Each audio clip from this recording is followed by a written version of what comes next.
तो मैं आज आपको इडियम्स एंड फ्रेजेस का सेकंड पार्ट लेके आया हूं और आपने दोस्तों जितना मेरे फर्स्ट पार्ट को आपने जितना सपोर्ट किया है उस सपोर्ट के लिए रियली बहुत बहुत शुक्रिया। जो फर्स्ट पार्ट था वो रियली बहुत अच्छा, कम टाइम के अंदर बहुत अच्छा उसने रैंक किया हुआ है और इस महीने का सबसे अच्छा रैंक करने वाला वो फर्स्ट पार्ट बन गया है। यदि आप उसे देखना चाहते हैं और बेसिकली वो बहुत अच्छी तरह से मेरे इडियम्स और फ्रेजेस को एक अच्छी तरह से वर्ड टू वर्ड कनेक्ट करके आपको बताया था और आप उसे कभी भी नहीं भूलेंगे। यदि आप देखना चाहते हैं तो डिस्क्रिप्शन में मैंने लिंक दे रखा है, वहां पर आप जा करके एक बार उसे जरूर देख लीजिएगा, याद कर लीजिए। अच्छा दोस्तों देखो यहाँ पर आप बात करते हैं, पहला है हिट द बुक। देखो इसे याद कैसे करेंगे, अभी आपको कोई मेहनत करने की जरूरत नहीं है, ये वाला जो आंसर है वो ऑटोमेटिक निकल के आ जाएगा, सिर्फ आप मेरी बातों को सुने जो मैं बोल रहा हूँ। देखिए हिट द बुक का मतलब क्या होता है यार, एक बार सोचो, इस वर्ड को पढ़ने से आपके दिमाग में एक चीज बैठ रही होगी, यानी किताबों को पीटना। अब यार किताबों को कोई इंसान पीटता है क्या? नहीं पीटता। इसका मतलब है कि आप किताबों को हिट करने की बात कर रहे हैं, इसका मतलब है कि आप किताबों को ज्यादा से ज्यादा पढ़ाई में यूज करते हैं, तभी तो आपके हाथों में यदि वो आएंगी तो एक तरह से आपके हाथ जो है उस किताबों को हिट कर रहे हैं। यस और नो? जब आपके हाथ किताबों को हिट करेंगे तो इसका मतलब है कि आप अपने हाथों से पढ़ाई की किताबों को ज्यादा से ज्यादा ओपन कर रहे हो। तो बेटा इसका मतलब होता है, हिट द बुक का मतलब होता है टू स्टडी, यानी कि पढ़ाई करना। आई होप ये दोस्तों क्लियर हो गया होगा समझ में। आगे हम बात करते हैं, देखिए अब नेक्स्ट देख लीजिएगा, हिट द शैक। देखो हिट द शैक का मतलब क्या होता है कि किसी भी शैक का मतलब क्या होता है, बोरी बिस्तर, एक तरह से बोरी होती है, यानी शैक को आप हिट कर रहे हो। अब यार एक बात बताओ, यदि आप बोरी को हिट करोगे यानी कि बोरी को दबा रहे हो, अब इसका एक मतलब आप यहां से समझो, मान लीजिए ये बोरी है और जब आप इसको आप हिट करेंगे तो ये जो बोरी है ना, ये इतने सरफेस से थोड़ा दब जाएगी। अगर मान लीजिए यदि आप बोरी पर बैठ जाएंगे तो डैम श्योर जो ये शैक है वो थोड़ा नीचे आ जाएगी, यानी कि ये जो शैक है वो ऐसे हो जाएगी क्योंकि यहां पर आप बैठ गए। तो इसका मतलब है कि गो टू बेड, यानी कि सोने के लिए चले जाना।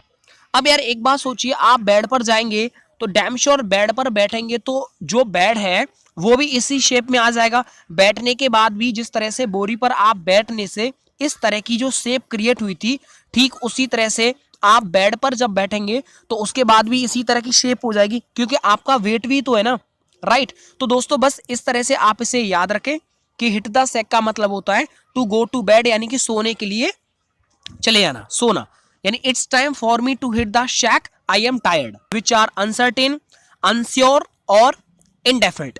यानी ऐसी चीजें जो अनसर्टेन होती हैं, अनश्योर होती हैं और अपने आप में इनडेफिनिट होती हैं। द एयर का मतलब क्या होता है दोस्तों, इसे याद करने में हो सकता है आपको डिफिकल्टी हो, लेकिन जो मैं बोलता हूं उन चीजों को आप ध्यान से रखा करो, क्योंकि मैं अलग से कोई ट्रिक नहीं बनाता हूं। मैं सिर्फ ट्रिक बनाने से पहले ये सोच लेता हूं कि इस वर्ड का रियलिटी मेरे माइंड में भी मतलब क्या आ रहा है। इसका मतलब है कि मेरे माइंड में जो आएगा तो कम से कम 80% आपके दिमाग में भी वैसे ही बात जाएगी। देखिए अप इन द एयर का मतलब क्या होता है, इसका मतलब है कि हवा के ऊपर। यार एक बात सोचिए, हवा के ऊपर आपने एक चीज को याद ध्यान आ रहे होंगे कि हवा के ऊपर मान लीजिए कोई बलून है, कोई गुब्बारा है। अब गुब्बारा जो है हवा के ऊपर उड़ता है, ये ठीक बात है। हवा के ऊपर जब गुब्बारा उड़ेगा तो क्या वो सर्टेन होगा कि आप जब उसे लेंगे नीचे तो क्या वो आपके हाथों में आएगा? जहां पर आप खड़े हैं क्या उसी जगह आ सकता है? नहीं। देखिए बलून है, मान लो वो यहां पर है, अब हवा थोड़ी इधर उधर चल रही तो वो आप यहां पर खड़े हुए तो हो सकता है कि आप वो यहां पर आ जाए। बलून यहां जा सकता है और यहां पर भी आ सकता है। तो क्या वो सर्टेन है? बताइए आप, क्या वो श्योर है कि वो जिस जगह आप खड़े हैं उस जगह पर ही आकर के गिर जाए? श्योर नहीं है, क्योंकि हवा के ऊपर है। और जब कोई चीज अप होती है, यानी हवा के ऊपर होती है, तो वो श्योर नहीं होती है कि वो आपके हाथों में ही आएगी। Stab someone in the back, ये जो ईडियम है वो बहुत पुराना है और ये नया नहीं है, और ये वाकई में बहुत बेकार ईडियम है, मैं तो ये कहूंगा। देखो stab someone in the back का मतलब होता है कि किसी इंसान के पीछे से वार करना, यानी किसी के पीछे से चाकू घोंप देना। आगे बात करेंगे सिट टाइट। देखो इसका मतलब है टू वेट पेशेंसली, धैर्य से आराम से इंतजार करते रहना। Take no action until you hear for, जब तक आप किसी आदेश को सुन न लें तब तक किसी भी एक्शन को नहीं करना, उसे बोलते हैं सिट टाइट। अब सर इसे याद कैसे करेंगे? मान लीजिए आपको एक रियल एग्जांपल देता हूं। मान लीजिए आप इंटरव्यू के टाइम पर गए और जब आप इंटरव्यू के टाइम पर जब आपने देखा कि रिजल्ट आने वाला है, तो उस टाइम पर जब आप बैठे रहेंगे तो बहुत पेशेंसली इंतजार कर रहे होंगे कि मेरा रिजल्ट इंटरव्यू का कैसा आया होगा, राइट ना? आप किसी भी कार्य को करने से पहले पहले ये वेट करेंगे कि यार जो भी रिजल्ट आए उसे मैं सुन लूं, तो तब तक आप आराम से बैठेंगे, पेशेंसली बैठेंगे, वेट करेंगे। और कैसे बैठेंगे आप? Seat tight. तो दोस्तों इसका मतलब यही होता है। पिच इन, देखिए पिच इन का मतलब होता है कंट्रीब्यूट करना। सर इसे याद कैसे करें? देखो पिच इन जिस वर्ड को आप पढ़ने के बाद आपके दिमाग में एक हलचल हो रही होगी कि यार पिच इन यानी कि आप क्रिकेट के मैदान की हम बात कर रहे हैं, ठीक है। मैं उसी एग्जाम्पल तक आपको ले जाता हूं जो आपके दिमाग में आ रहा है। इसे पढ़ने के बाद आपके दिमाग में कौन सा एग्जाम्पल आएगा? पिच यानी क्रिकेट की पिच याद आएगी। तो मैंने उसी वर्ड को अपने भी माइंड में बैठाया था। तो पिच इन इसका मतलब यार कंट्रीब्यूट करना। सर याद कराओ। देखो अब यार पिच की बात हो रही है तो आपने देखा होगा पिच पर, मान लीजिए ये आपका ये पिच है और इस पिच पर इधर एक बंदा खेल रहा है और इधर जो है ये तो प्लेयर है, राइट ना, और ये इसका रनर है। अब आपने देखा होगा कि जब ये दोनों दोनों दोनों खेलते हैं तो दोनों के बीच में कितना अच्छा कंट्रीब्यूट होता है कि नहीं होता? यानी पिच के अंदर दोनों खिलाड़ियों का कितना अच्छा कंट्रीब्यूट होता है कि वो एक दूसरे का सहयोग करके रन बनाते हैं, अच्छा स्कोर खड़ा कर पाते हैं। तो दोस्तों पिच में क्या होता है कि दो खिलाड़ी होते हैं और दोनों खिलाड़ियों का जो मतलब होता है वो इतना अच्छा एक दूसरे का सहयोग करना होता है ताकि अपनी टीम को जिता सकें। तो दोस्तों बस पिच इन का मतलब हो गया कंट्रीब्यूट। आगे हम बात करेंगे to be in a fix. अब जब हम क्रिकेट की बात कर रहे हैं तो मैंने इस फिक्स को कर दिया सिक्स।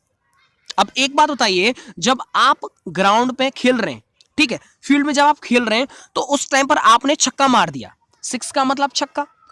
आपने जैसे ही छक्का मार दिया तो जो सामने वाली टीम है अगेंस्ट के, जो बॉलिंग कर रही है, उसकी मुसीबतें बढ़ेंगी या फिर कम हो जाएंगी? बताइए, वो जो टीम है वो मुसीबत में होगी या नहीं होगी? आपके छक्का मारे चाहे चौका मारे, चाहे आप एक रन लें चाहे दो रन लें, लेकिन जो सामने वाली टीम है उसकी मुसीबत बढ़ेगी या फिर नहीं बढ़ेगी? सर बिल्कुल बढ़ेगी। तो बस हो गया, यानी इन अ डिफिकल्ट सिचुएशन, एक बहुत बुरी स्थिति में होना, मुसीबत में होना। यस और नो, छक्का मारने से जाहिर सी बात है कि सामने वाली टीम पर बहुत बड़ा फर्क पड़ेगा। ए लाइव वायर, सर इसको याद करने का सिर्फ एक ही तरीका है। इसका मतलब है, आपको पढ़ने से क्या दिमाग में बैठ रहा है? सर इसका मतलब है यार कि एक तार है और वो जिंदा तार है। अब जिंदा तार कैसे होगा? अगर तार के अंदर, मान लो ये तार है, इसके अंदर जब लाइट चल रही होगी, करंट बह रहा होगा, तभी तो हम इसे जिंदा तार कहेंगे। यस और नो? अगर इस तार के अंदर कोई लाइट ही नहीं बह रही है तो वो तो मुर्दा हो गया, डेड वायर हो गया। अब लाइव वायर है, इसका मतलब है कि इसका जो भी आंसर होगा वो भी एक तरह से लाइव की तरह होगा। अब एक बात बताइए, इसका आंसर क्या है? लाइवली, यस ना, एंड एक्टिव, यस ना। तो लाइवली एंड एक्टिव का मतलब होता है जिंदा दिल व्यक्ति के, ऐसा व्यक्ति जो एकदम एक्टिव होता है, जिंदा होता है। जिस तरह से तार के अंदर करंट बहने से तार कैसा होता है? एकदम जिंदा होता है। ठीक उसी तरह से एक व्यक्ति, जो भी चीज आएगी वो भी ऐसी होगी मानो कि जिंदी हो गया याद। बाकी आपको अलग से कोई एफर्ट नहीं करना। ड्रॉप इन बकेट, यानी कि बकेट का मतलब होता है बाल्टी। यस और नो? देखिए मेरे ड्राइंग इतना अच्छा नहीं है लेकिन मैं एक बाल्टी बना के बताता हूं आपको, फिर आपको याद कराऊंगा। ये बकेट बन गई। अब यार एक बात सोचो, इस इतनी सारी बकेट, इतनी बड़ी बकेट है और इसके अंदर सिर्फ एक बूंद है। यस और नो? इसके अंदर सिर्फ एक बूंद है। इसका मतलब क्या है कि इतनी बड़ी बाल्टी में क्या एक बूंद से काम चल जाएगा? क्या इतनी बड़ी बाल्टी के लिए एक बूंद सफिशिएंट है या नहीं? नहीं है ना।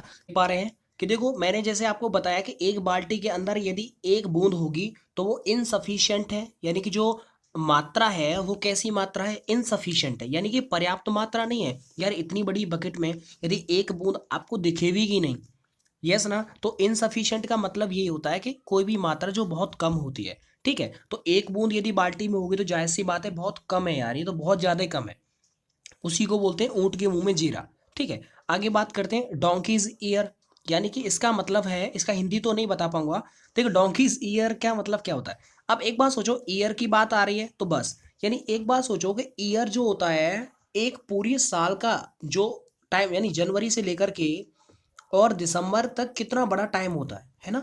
आप सोचते हैं कि नई साल आ जाती है तो जनवरी से लेकर के दिसंबर तक कितना लॉन्ग टाइम होता है कि नहीं होता?